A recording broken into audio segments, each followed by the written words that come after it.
భగవాన్ కి కొండగట్టు ఆంజనేయ స్వామి వారికి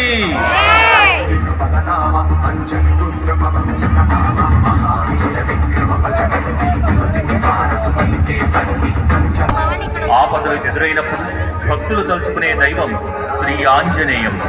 ఆ అంజనీసుడు ఇవాళ భక్తులను అనుగ్రహించేందుకు కొండగట్టు క్షేత్రం నుంచి వేయించేశారు.